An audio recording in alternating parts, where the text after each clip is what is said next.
നമസ്കാരം. കൂടൽ എന്ന സിനിമയുടെ വിശേഷമാണ്. 1 മണിക്കൂർ 45 മിനിറ്റ് മാത്രം ദൈർഘ്യമുള്ള സിനിമ. ഷാനു ഷാഫി രണ്ടുപേർ ചേർന്നാണ് സിനിമയുടെ തിരക്കഥ എഴുതി സംവിധാനം ചെയ്തിരിക്കുന്നത്. പുതുമുഖങ്ങളാണെന്ന് എനിക്ക് തോന്നുന്നു. ബിബിൻ ജോർജും മറീന മൈക്കിളുമാണ് കേന്ദ്ര കഥാപാത്രങ്ങളിൽ എത്തുന്നത്. സിനിമ പോസിറ്റീവായിട്ടുള്ള കാര്യങ്ങൾ എന്തൊക്കെയാന്ന് പറഞ്ഞാൽ, ഫസ്റ്റ് തിങ് എനിക്ക് തോന്നിയത് മ്യൂസിക്കാണ്. അതായത് ഈ ടൈറ്റിൽ എഴുതി കാണിച്ച സിനിമ കാണുന്ന ആ ഒരു സമയത്തേക്ക്, സിനിമയിലേക്ക് എൻ്റർ ചെയ്യുന്ന സമയത്ത് തന്നെ ഈ പാട്ട് കൊള്ളാലോ എന്ന് തോന്നിപ്പിക്കുന്ന രീതിയിൽ ഒരു പാട്ട് വന്നു. പിന്നെ കുറച്ച് കഴിഞ്ഞപ്പോൾ അടുത്ത പാട്ട് വന്നു. ഇപ്പോൾ എല്ലാ പാട്ടുകളും നല്ല രസം, മെലഡി ആണെങ്കിലും അല്ലെങ്കിൽ നാടൻ പാട്ടാണെങ്കിലും എല്ലാം നല്ല പാട്ടുകൾ. അപ്പം അന്നേരം അതിന്റെ മ്യൂസിക് ഡയറക്ടർ ആരാണെന്ന് ചുമ്മാ സെർച്ച് ചെയ്ത് നോക്കിയപ്പോൾ സിബു സുകുമാരൻ, എൻ്റെ ബാച്ച്മേറ്റ് ആണ്. വളരെ ഞെട്ടിപ്പോയി ഞാൻ. കാരണം ഇവൻ ചെറിയ പാട്ടുകളൊക്കെ ചെയ്യുന്ന, അല്ലെങ്കിൽ സിനിമയിൽ ചെറിയ സിനിമ പരിപാടികളൊക്കെ ചെയ്യണറിയാം. പക്ഷെ വളരെ മനോഹരമായിട്ട് നല്ല ബ്ലെൻഡ് ചെയ്ത കിട്ടിലമായിട്ടുള്ള പാട്ടുകൾ.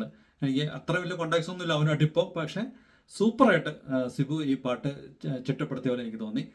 രണ്ടാമത് എനിക്ക് ഇഷ്ടപ്പെട്ടത് ബിബിൻ ജോർജിന്റെ ആക്ടിംഗ് ആണ്. സൂപ്പർ ആയിരുന്നു. ശരിക്കും നമ്മൾ നായകനായിട്ടോ വില്ലനായിട്ടോ ഏത് സ്ഥലത്ത് വേണമെങ്കിലും പ്ലേസ് ചെയ്യാവുന്ന ഒരു അസാധ്യ നടൻ, അസാധ്യ എക്സ്പ്രഷൻസ് ഒക്കെ ഉള്ള നടൻ. ഏത് സ്ഥലത്താണ് പുള്ളി കിടിലമായിട്ട് അഭിനയിച്ചതെന്നൊക്കെ എനിക്ക് പറയണമെന്നുണ്ട്.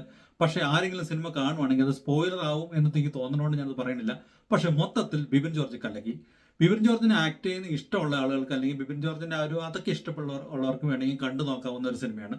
പിന്നെ ഒരു പോസിറ്റീവ് കൂടെ തോന്നിയത്, വളരെ മനോഹരമായിട്ട് അട്ടപ്പാടി വയനാട് അവിടെയാണ് അത് ഷൂട്ട് ചെയ്തേക്കണമെങ്കിൽ അത് വളരെ മനോഹരമായിട്ട് ക്യാപ്ചർ ചെയ്തേക്കണമെന്ന് എനിക്ക് തോന്നി. നല്ല രസമായിട്ട് എടുത്തിട്ടുണ്ട്.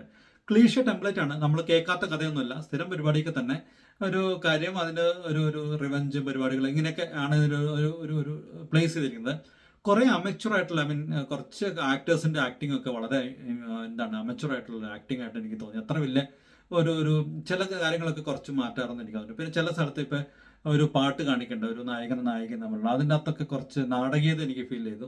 അങ്ങനെ കുറച്ച് കാര്യങ്ങളൊക്കെ തോന്നിയെന്നുള്ളത് ഒഴിച്ചാൽ സിനിമ വേണമെങ്കിൽ ടൈം ഉണ്ടെങ്കിൽ ഒരു തവണ കണ്ടു നോക്കാവുന്ന ഒരു ചെറിയ സിനിമയാണ്. ചെറിയ സിനിമയുള്ളൂ, 1 മണിക്കൂർ 45 മിനിറ്റ് മാത്രമേ ഉള്ളൂ.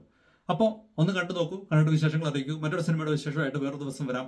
Thank you for watching my videos and thank you for all the support and by.